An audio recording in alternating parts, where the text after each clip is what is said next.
고린도전서 14장 1절에서 5절 말씀을 통해서 자기의 덕, 교회의 덕이라는 제목으로 하나님 말씀을 함께 나누겠습니다.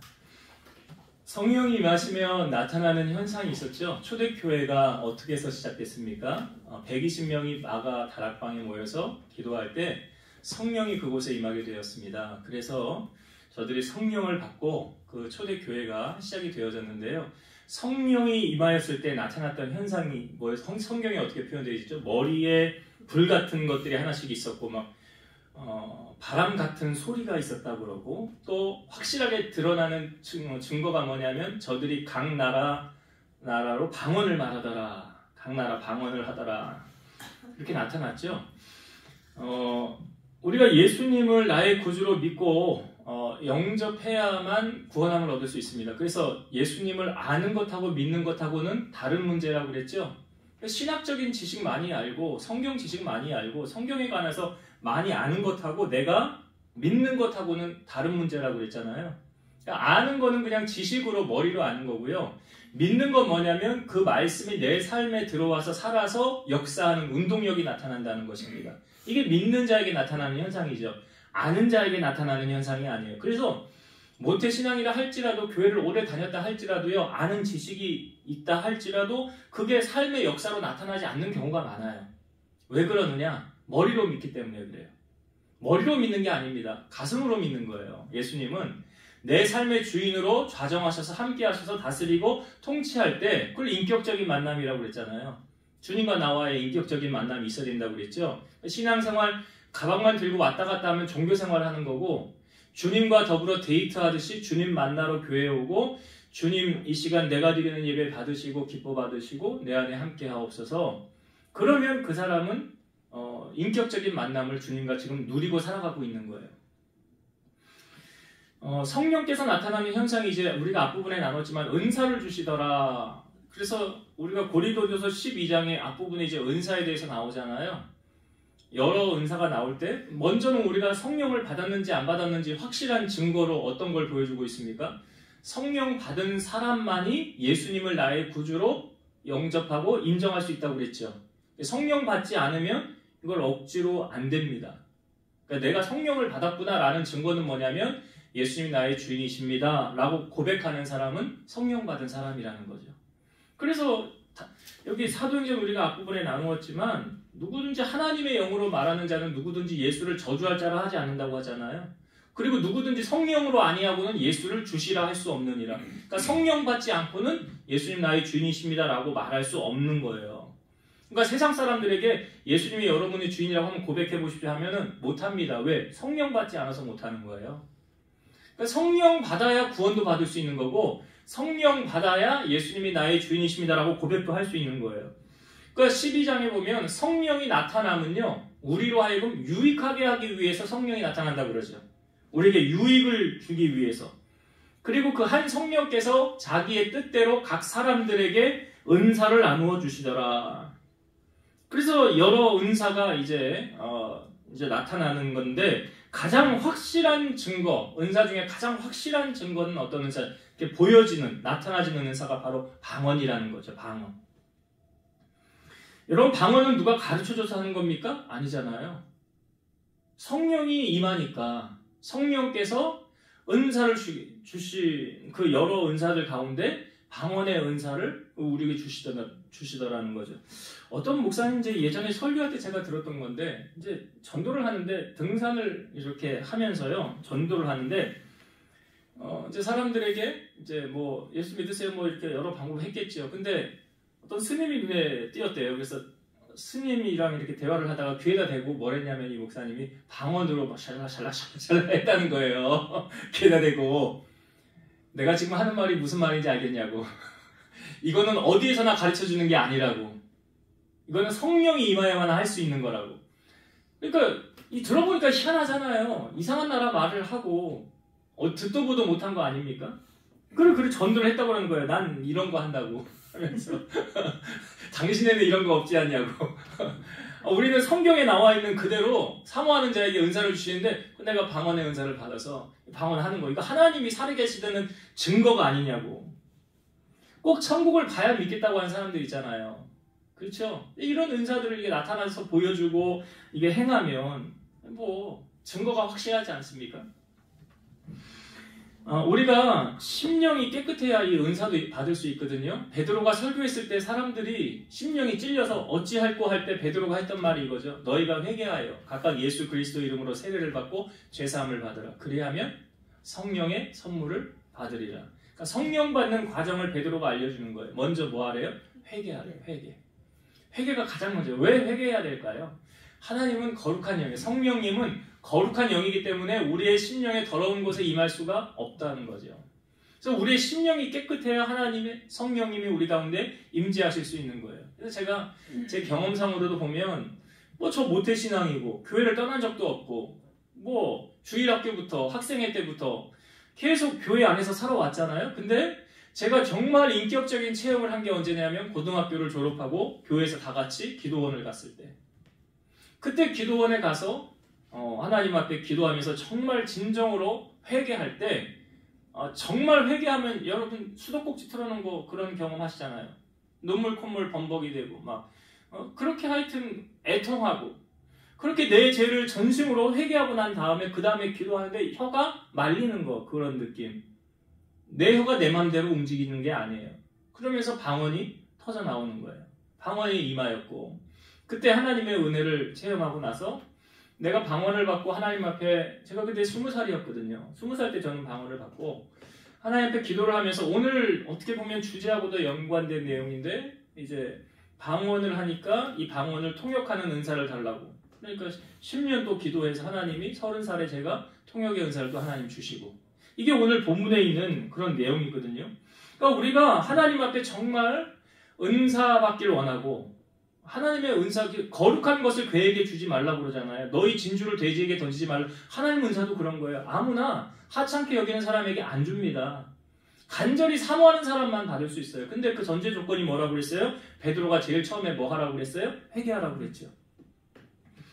디모데후서 2장 20절 21절, 큰 집에는 금그릇이나 은그릇뿐 아니라 나무그릇과 질그릇도 있어 귀하게 쓰는 것도 있고 천하게 쓰는 것도 있나니, 그러므로 누구든지 이런 것에서 자기를 깨끗하게 하면 귀히 쓰는 그릇이 되어 거룩하고 주인의 쓰심에 합당하며 모든 선한 일에 준비함이 되리라.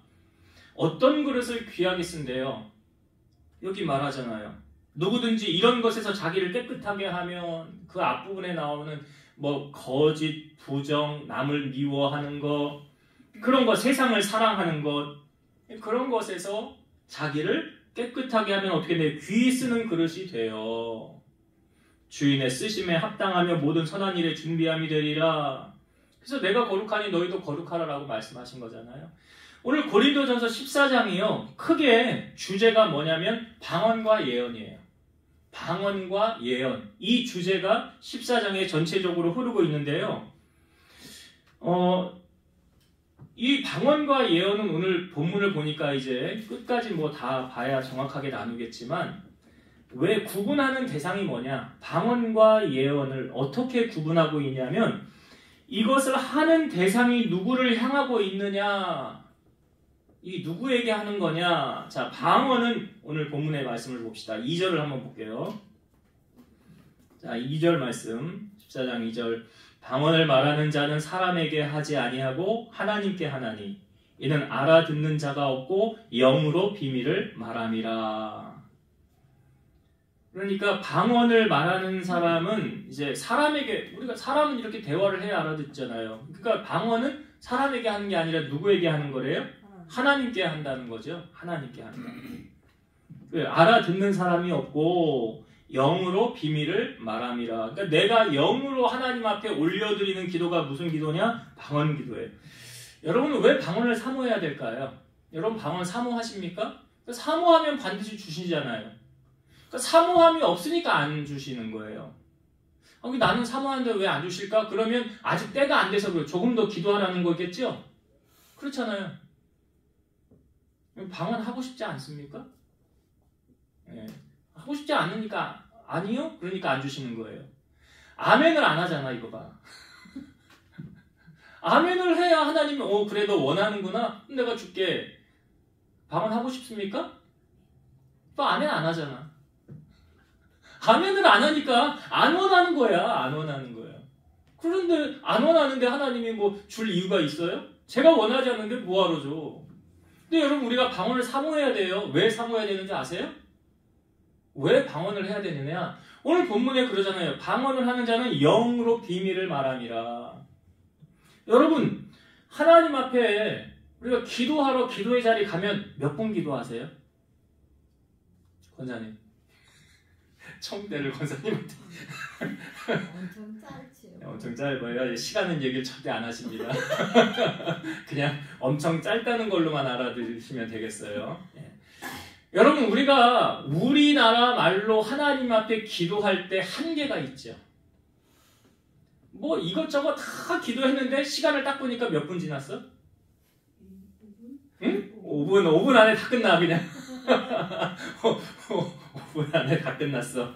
나라와 민족부터 우리 교회 성도들부터 다 내 사업장, 내 가정, 내 자녀까지 5분 안에 딱 끝났어. 그럼 더 기도할 게 없잖아요. 그럼 기도의 자리에 더 머무르기가 쉬워요, 어려워요? 어렵지. 그럼 뭐 멀뚱멀뚱 그냥 가만히 있어? 기도의 자리에? 그래서 뭐 어떤 분들은 그냥 주여만 하셔도 모르니까 주여만 하셔도 물론 하나님이 아시니까 그래서 기도의 자리에 오래 머무시는 분들도 있어요. 근데 제가 왜 방언을 사모하라고 그러느냐? 깊이 기도하시려면 주님과 기도를 깊이 하시려면 주님과 대화를 좀 많이 하시려면 그렇잖아요. 내가 한국말로 하는 건 한계가 있는데 방언은 내가 영으로 오늘 보니까 하나님께 영으로 비밀을 말하는 거래잖아요. 그럼 방언은 계속 할 수 있잖아요. 네? 하루 종일도 하잖아요. 방언은 하루 종일도 하잖아요. 방언으로 기도하다가 또 생각나는 거 있으면 또 내가 알고 싶은 거 있으면 또 기도하고 또 생각나는 게 없으면 또 방언으로 기도하다가 또 생각나면 또 이것도 기도하고 저것도 기도하고 그러니까 오랫동안 주님과 기도로 교제하길 원하는 사람은 이 방언을 사모하라고요. 사모. 근데 우리가 이제 방언을 하는 기도하는 분들은 방언을 하는데 기도를 올려드리는데 사실 내가 기도를 영적으로 하는 거지만 무슨 기도를 하는지 잘 모르지요. 그래서 자 13절 한번 보세요. 14장 13절. 자 찾으셨으면 우리 같이 한번 13절을 읽어봅시다. 시작. 그러므로 방언을 말하는 자는 통역하기를 기도할지니. 자 방언을 말하는 자는 뭐 하기를 기도하라? 통역하기를. 그러니까 우리가 영어를 잘 모르잖아요. 영어 잘하시는 분들도 있지만 영어를 하면 옆에서 뭐 합니까? 영어를 통역해 주잖아요. 그럼 말을 번역을 해서 해주지 않습니까? 그런 것처럼 방언을 할 때 옆에서 통역을 해주는 사람이 있어요. 내가 그 은사를 받으면 내가 방언을 하면서 이게 무슨 말인지 해석이 되는 경우가 있다고요. 이게 제 경험상으로 제가 하나님께서 은사를 주셔서 이제 통역을 하지만 내가 방언을 하는 것마다 다 통역이 되는 게 아니에요. 네? 다 되는 게 아니라고요. 여러분들도 이제 그런 것들을 앞으로 좀 체험을 해보세요. 방언을 하고 내가 통역을 사모할 때 하나님이 어느 부분에 가서 기도할 때 내 방언을 통역으로 이렇게 번역을 시켜주시는 때가 있어요. 그래서 여러분 송구 영신 예배 때 제가 기도해 드리잖아요. 제가 기도할 때 방언을 하면서 통역을 하잖아요. 근데 그때 저는 절대로 제 생각을 1도 개입하지 않습니다. 이게요, 기도원이 참 조심스러운 게 뭐냐면 기도원이 처음에 순수한 마음으로 이렇게 나아가다가 어느 순간 방언을 하면서 통역을 하는데 하나님이 말씀을 안 주시는데 그럼 말을 하지 말아야 되잖아요. 근데 자기 말을 하는 부분들이 생기더라는 거죠. 그럼 이게 어떻게 되는 거예요? 십자가 걸어놓고 점 보는 거하고 똑같은 거라는 거죠. 하나님이 말씀을 안 하시면 안 해야지. 하나님이 주시는 말씀만 해야 되는 거 맞잖아요. 그래서 우리가 아무 데나 들어가서 머리 들이밀지 말라고 하는 이유가 바로 그런 거예요. 잘못된 영을 씌워가지고 올 수 있기 때문에 검증된 곳을 찾아가라. 아무에게나 가서 하다면 잘못된 영을 씌워가지고 올 수 있다고요. 그게 조심스러운 거예요. 왜냐하면 영적인 것이기 때문에. 그래서 여러분 이 방언을 통역하는 게 이게 뭘로 연결이 되냐면 이게 예언이거든요. 예언으로 가는 거거든요. 베드로후서 1장 21절 예언은 언제든지 사람의 뜻으로 낸 것이 아니요 오직 성령의 감동하심을 받은 사람들이 하나님께 받아 말한 것임이라. 그러니까 제가 그랬잖아요. 통변을 할 때 내 생각을 개입시키면 안 된다고 그랬죠. 내 생각을 개입시키면. 하나님이 주시는 말씀을 대언할 때 이게 뭐가 되냐? 이게 예언이 되는 거라고요.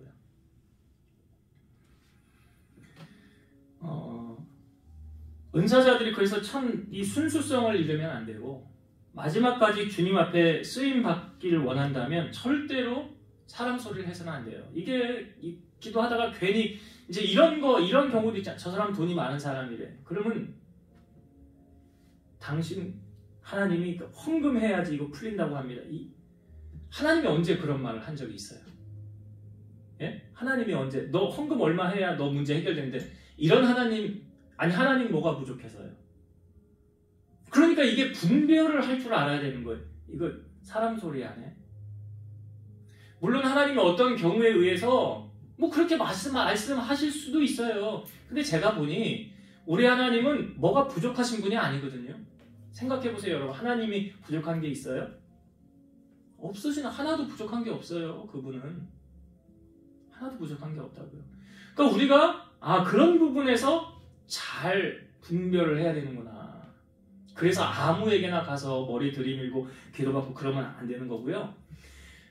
우리가 이 예언을 할 때 가장 확실한 예언은 여러분 뭔지 아세요? 가장 확실한 예언은 성경입니다. 이게 베드로후서 1장 20절 말씀. 제가 아까 21절 읽었거든요. 이 앞절에 있는 말씀을 보면 먼저 알 것은 성경의 모든 예언은 사사로이 풀 것이 아니니. 여기 잘 보세요. 먼저 알 것은 성경의 모든 뭐래요? 예언은. 성경이 예언이라고요. 성경이 예언. 그래 성경의 모든 예언은 사사로이 풀 것이 아니라 이게 무슨 말이냐면 하나님의 말씀은 감추어져 있다는 거예요. 그러니까 여러분 성경을 읽을 때는 어떨 때는 깨달을지를 못했는데 어느 날 뭐 예를 들어 설교를 듣다가 이게 그 말씀이었어? 하고 깨닫는 경우들이 있어요 없어요? 있잖아요. 그게 뭐 예언이 이렇게 덮여져 있는 거예요. 그래서 우리가 하나님의 말씀을 들어야 되는 거예요. 그래서 사도 바울이 고린도에 갔을 때 2차 전도 여행 기간에 고린도 교인들 그때 한 12명 정도 있었는데 사도 바울이 이런 질문을 합니다. 너희가 믿을 때 성령을 받았느냐? 너희가 하나님의 말씀을 들을 때 성령을 받았느냐? 그랬더니 뭐라고 그래요? 우리는 성령이 있음도 듣지 못하였습니다. 그래서 그때 바울이 뭐예요? 예수의 이름으로 세례를 베풀고 안수함에 저들에게 성령이 임하더라. 그때 성령이 임한 거예요. 그러니까 하나님의 모든 말씀은 감춰져 있다고요. 제가 몇 주 전에 아마 이 말씀 나눴던 것 같은데 내가 노래도 부르면서 이 말씀을 나눴었죠. 노래가 이런 노래였어요. 천국은 마치 밭에 감추인 보화 땅속에 묻힌 아무도 모르는 보석. 권사님은 꼭 처음 듣는 노래처럼 들으시는 것 같다. 내가 예전에 했었는데 그 외에 보면 그 사람이 밭을 발견하고 보석에 있는 밭을 발견해서 어떻게 했어요? 자기에 있는 재산을 다 팔아서 사잖아요. 그러니까 하나님의 말씀이 바로 뭐다? 예언이라는 거죠. 이 예언의 말씀이 감춰져 있고 덮여져 있다가 어느 순간 깨달음으로 내게 다가오는 게 이게 바로 하나님 말씀의 예언이에요. 사람들이 점을 왜 본다고 그럽니까? 점을 왜 봐요? 예? 불안해서 보는 거예요? 난 궁금해서 보는 줄 알았는데. 불안해서 보는 거였구나. 내가. 그것도 이유가 있네요. 네, 불안해서. 근데 점을 보는 건 분명히 성경은 죄라고 말하고 있어요. 그래서 우리가 어떤 점도 사실은 보면 안 돼요. 타로도 그렇고, 뭐, 운세, 뭐, 신문에 뭐, 나오는 그런 것들. 하여튼 하나님이 기뻐하지 않는 겁니다. 사울왕이 있죠. 이스라엘 첫 번째 왕 사울왕이 왜 죽었느냐? 그 이유가 역대상 10장 13, 14절에 나와요. 사울이 죽은 것은 여호와께 범죄하였기 때문이라. 그가 여호와의 말씀을 지키지 아니하고 또 신접한 자에게 가르치기를 청하고 여호와께 묻지 아니하였으므로 여호와께서 그를 죽이시고 그 나라를 이새 아들 다윗에게 넘겨주셨더라. 사울이 왜 죽었대요? 이유가 나오죠. 범죄했대요. 뭘 범죄했대요? 그가 여호와의 말씀을 지키지 않았고, 이게 대표적인 게 아시잖아요. 아말렉과 전쟁할 때 거기 있는 거 다 멸하라 그랬는데 좋은 것 다 가지고 왔죠. 제사하려고 가져왔다고 처음엔 그러잖아요. 근데 사실 알고 보니까 백성들이 두려워서. 그러니까 하나님을 두려워하는 사울이 아니라 백성을 두려워하는 사울 왕이었더라. 그래 그거 말씀을 지키지 않는. 그 다음에 또 잘못한 거 또 나오죠. 신접한 자에게 가르치기를 청하였더라. 이게 뭐 한 거예요? 전보라고. 이게 엔돌에 신접한 여인 찾아가가지고 전보러 이제 사울이 갔었잖아요.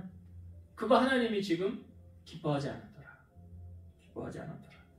그래서 우리가 어떤 불안 때문에 점을 본다? 여러분 성경에 제가 말씀드렸던 것 같은데 불안함은 언제 온다고 그랬어요? 두려움은 언제 온다고 그랬어요? 그래 믿음 떨어지면. 그렇죠. 믿음 떨어지면. 아니 베드로가 예수님 보고 갈 때는 무리를 걸어갔는데 왜 빠졌다고요? 그래 바람을 보고 무서워 빠졌더라. 두려움이 오면 빠지는 거예요.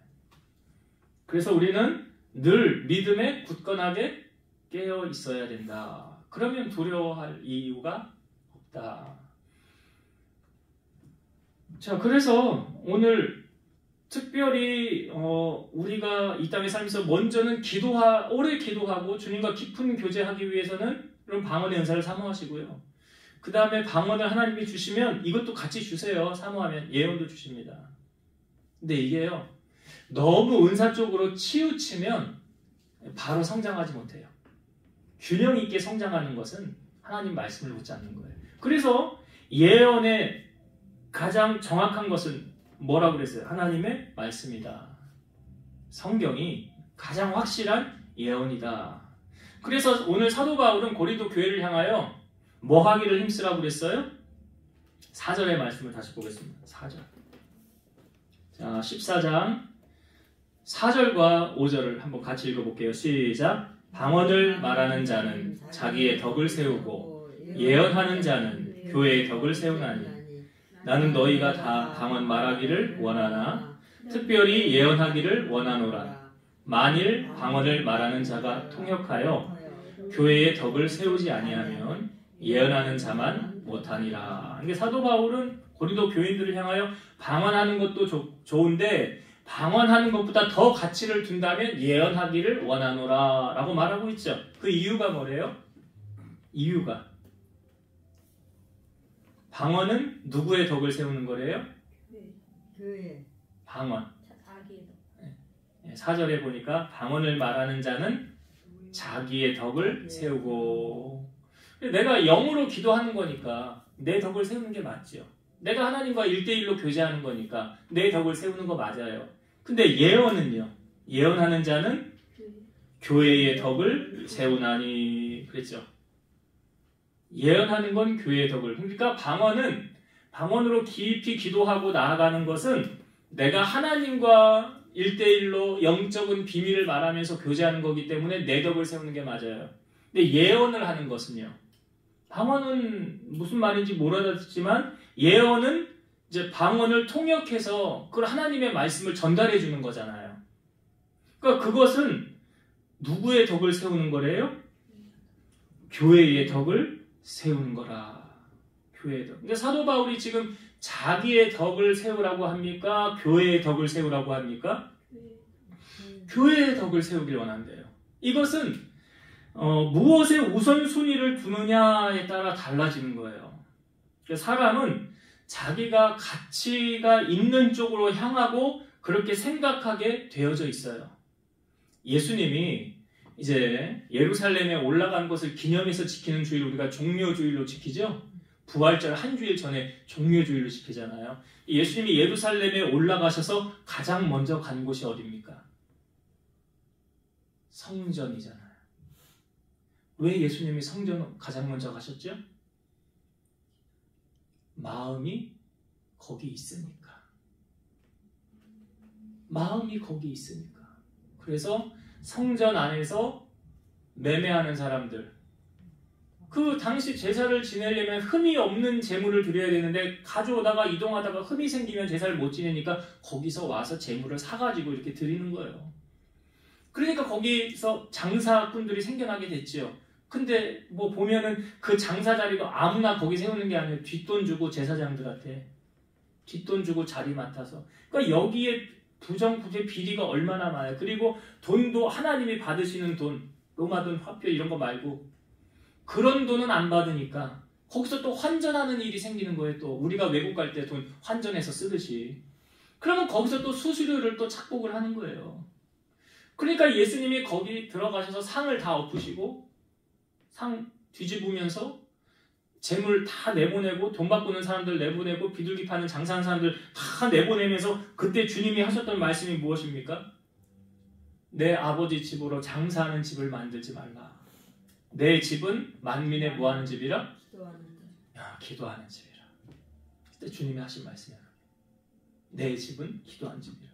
에베소서 1장에도 보면 이렇게 나오잖아요. 교회는 그의 몸이니. 누구의 몸이에요? 예수님의 몸이에요. 교회가. 그래서 예수님께서 그 마음이 교회에 가 계셨기 때문에 교회를 가장 먼저 간 거예요. 제가 아까 우리가 찬양하기 전에 그랬나요? 사랑은 못 속인다고. 사랑하면 두 가지를 투자하게 되죠. 시간을 투자하고 물질을 투자한다고 그랬잖아요. 왜? 사랑하니까. 그 대상을 향하여. 우리가 다윗 하나님의 마음에 합한 자라고 그러죠. 다윗이 통일 왕국을 이루고 난 다음에 나단 선지자에게 나는 화려한 백향목 궁에 거하는데 하나님의 궤. 그때 이제 그 앞장에 보면 하나님의 궤를 다윗성으로 옮겨 놓잖아요. 그 옮길 때 아비나답의 아들 우사가 그 나곤의 타작마당에서 죽는 사건이 있지 않았습니까? 근데 오베데돔은 석 달 만에 복을 받았잖아요. 그러니까 하나님이 이제 그 법궤를 이제 다윗이 하나님의 방법으로 제사장들이 메고 다윗성으로 옮겨가죠. 그리고 난 다음에 다윗이 가만히 보니까 하나님의 궤가 너무 초라한 데 있다는 거죠. 그러니까 나단 선지자에게 내가 내 마음에 있는 것을 하나님을 향하여 하고 싶습니다. 그랬더니 나단 선지자가 왕의 마음에 있는 바를 행하소서 그래요. 근데 그리고 나서 나단 선지자가 갈 때 하나님이 나단 선지자에게 말씀하십니다. 다윗이 나를 위해 성전을 짓는다고 하는데 그런 성전을 지을 수 없느니라 그래요. 성전을 지을 수 없다는 그것도 하나님 허락 없이는 안 되는 거죠.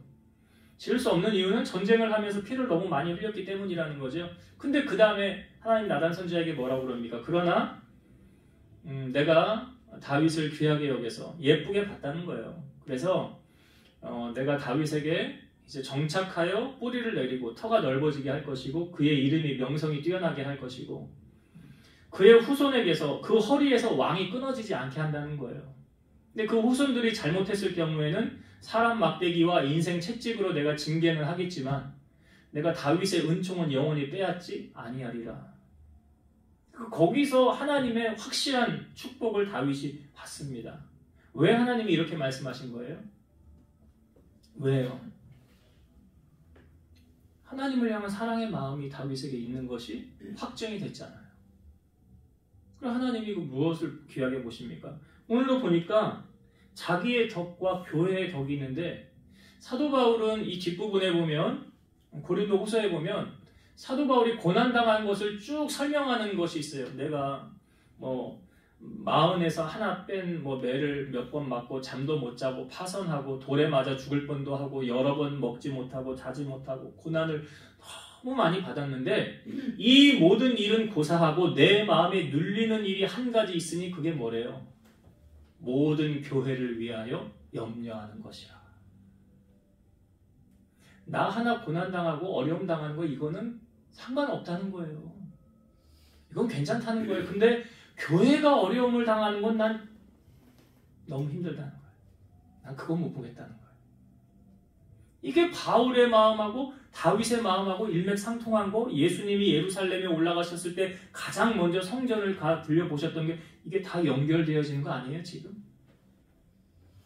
그렇다고 한다면 우리가 하나님께로부터 복을 누리고 살길 원한다면 우리도 마음을 어디에 둬야 될까요?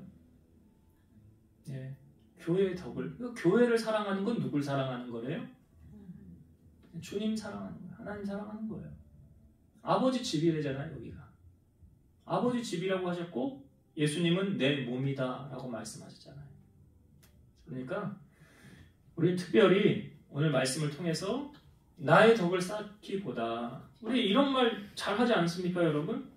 내가 주를 위해 헌신하면 주님이 내 일 하신다. 주님을 위해서 우리의 마음이 지금 향하고 있는가 점검해 보길 원해요. 자, 이제 말씀을 정리하고 마치겠습니다. 오늘 14장의 큰 주제는 방언과 예언인데요. 특별히 이것은 성령의 은사입니다. 그렇죠? 네. 성령의 은사인데 여러분 성령의 은사를 받으려면은 먼저는 사모함이 있어야 돼요. 하나님이 사모하지도 않는데 주실까요? 필요하지도 않는데 주실까요? 아니 운전면허를 사실 필요하니까 따는 거잖아요. 뭐 언제 쓸지 그런 계획을 가지고 하여튼 필요하니까 준비해서 돈을 들여서 운전면허를 따듯이 하나님의 은사도 사모하는 자에게 하나님은 주십니다. 근데 그걸 왜 주시는 거래요? 성경에 보니까 유익하게 하려고 주신대요. 유익하게 하려고. 무슨 일에 유익하게? 내 일에 유익하기 위해서 아니죠. 하나님의 일에. 그래서 여러분 방언을 못 하시는 분들은 하나님과 나 깊이 기도로 교제하고 싶어요. 방언을 사모하시라고요. 난 그냥 별로 기도 깊이 안 해도 돼요. 그냥 적당히 할게요. 하나님 그 마음 아십니다. 그러면 넌 아직 방언 네가 사모하지 않는데 내가 하나님 그러시겠죠. 일단 사모해야 돼요. 그리고 그것을 받기 위해서는 아까 디모데 후서 말씀해 보면 그릇이 깨끗해야 된다고 그랬잖아요. 더러운 곳에 임할 수 없다고 그랬잖아요. 그래서 우리가 주의 제단에 나올 때 가장 먼저 여러분 예수님이 제자들의 발을 씻어줄 때 뭐라고 그랬어요? 베드로가 그럼 나 목욕까지 시켜달라고. 그때 예수님이 이미 목욕한 자는 발만 씻으면 되느니라. 이게 원죄와 자범죄 거기 다 포함된 거잖아요. 그러니까 우리가 짓는 자범죄 늘 우리 연약하니까 넘어지니까 주님 앞에 왔을 때 새 부대가 되게 해달라고. 나의 죄와 허물을 사해달라고. 항상 여러분 기도하고 나오셔야 돼요. 그래야 마음이 청결한 자가 누구를 봐요? 하나님을 본다고요. 하나님을 본다고. 하나님을 만난다고요. 그래서 항상 은사를 사모하는 자는 특별히 우리가 거룩함으로 깨끗함으로 주님 앞에 사모함을 가지고 나아가야 된다. 그런 자에게 하나님이 이제 방언을 주시고 깊이 기도할 수 있는 은혜를 주시고 그 다음 방언이 오면 제가 보니까 그 다음에 다른 은사들이 같이 오거든요. 성령의 은사가 잠재되어져 있어요. 따라와요. 그래서 필요할 때 하나님이 터치하셔서 사용하시는 건데 특별히 예언하기를 힘쓰라라고 말하잖아요. 방언을 통역해서 하는 그 하나님이 주시는 말씀이 바로 예언이거든요. 근데 나는 방언도 못하는데 그럼 난 예언도 못하나? 성령을 못 받은 건 아니라고 그랬죠. 그러나 가장 확실한 예언은 뭐라고 그랬어요? 제가 이렇게 기도를 이제 방언하고 통역 기도할 때 보면 하나님의 말씀을 인용하는 부분이 참 많아요. 그래서 성경은 예언입니다. 어떤 목사님이 그런 얘기를 하더라고요. 내가 확실한 예언 한번 해볼까요? 그래. 뭔데요? 그랬더니 사람은 다 죽습니다. 맞죠? 확실한 예언이잖아요. 안 죽는 사람 있어요? 근데 신천지에서 그 이만희 씨는 안 죽는다면서요. 그걸 또 믿는다면서요. 신천지 다니는 사람들은 다. 그 어떻게 믿어지는지 모르겠는데 사람은 다 죽습니다. 결국은 다 하나님 앞에 가게 돼 있어요. 그러니까 가장 확실한 예언은 어디 가서 들이밀고 신령하다 이런 소리 들을 필요 없고요. 여러분 하나님 말씀 가까이 하시고 예배 중심의 삶을 살고 그렇게 말씀을 가까이 하길 바라고요. 오늘 바울이 말하기를 방언을 하는 자는 예언하기를 힘쓰라. 그 이유는 방언은 자기의 덕 세운다고 그랬죠. 하나님과 깊은 교제. 그러나 예언은 교회의 덕 덕을 세우는 자라고 그랬죠. 그래서 하나님이 나를 왜 부르셨지? 하나님이 우리 함께 비전교회로 나를 왜 인도하셨지? 분명한 하나님이 주신 사명과 달란트가 있어요. 그게 뭐냐? 교회의 덕을 쌓는 거예요. 내게 주신 달란트를 감당함으로. 그래서 우리가 예수님이 예루살렘에 올라가셨을 때 성전 가셨던 것, 사도 바울이 모든 교회를 위하여 기도하였던 것, 중보하였던 것, 또 다윗이 자기 화려한 백향목 궁에 있으면서 하나님의 궤는 초라한 곳에 있다. 내가 주를 위해 그것 하리라. 성전 짓겠다는 거 아닙니까? 그 마음이 있었다는 게 하나님은 하고 못하고를 떠나서 마음이 있느냐 없느냐를 보시는 거예요. 그러니까 우리 마음이 주님을 향하여 있다고 한다면 교회를 사랑하게 돼 있고 교회를 잘 섬기게 돼 있어요. 그런 자에게 하나님은 절대로 가만히 계시지 않고요. 그냥 넘어가지 않습니다. 그래서 여러분들이 주를 위해 헌신하면 주님이 내일 하신다라는 그 믿음 가지고 충성되이 잘 섬겨서 주님 기쁘시게 하는 여러분 되시기를 주의 이름으로 축원드립니다. 기도하시겠습니다. 오늘도 살아서 역사하신 하나님 감사합니다. 바울이 고린도 교회를 향하여 방언과 예언에 대해서 말씀할 때 특별히 방언은 자기의 덕을 쌓고 예언은 교회의 덕을 쌓는 거라고 하였습니다. 방언은 주님과 깊은 기도로 교제하길 원하는 자에게 하나님은 선물로 주신다고 하셨습니다. 우리 사랑하는 성도들이 은사를 사모하는 마음 가지고 주님과 깊이 교제할 수 있는 우리 성도를 되게 하여 주옵소서. 특별히 또한 방언을 하는 자는 통역하기를 예언하기를 힘쓰라 했는데 하나님의 말씀이 바로 예언인 줄로 믿습니다. 덮여져 있는 하나님의 말씀 우리에게 덮여져 있는 우리의 영적인 눈을 열어주셔서 보여지게 하시고 들려지게 하셔서 그 말씀을 붙잡고 마지막까지 승리하는 그래서 교회의 덕을 세우고 하나님의 영광을 위하여 존귀하게 쓰임받는 우리 모두가 되게 하여 주옵소서. 예수님의 이름으로 기도드리옵나이다. 아멘.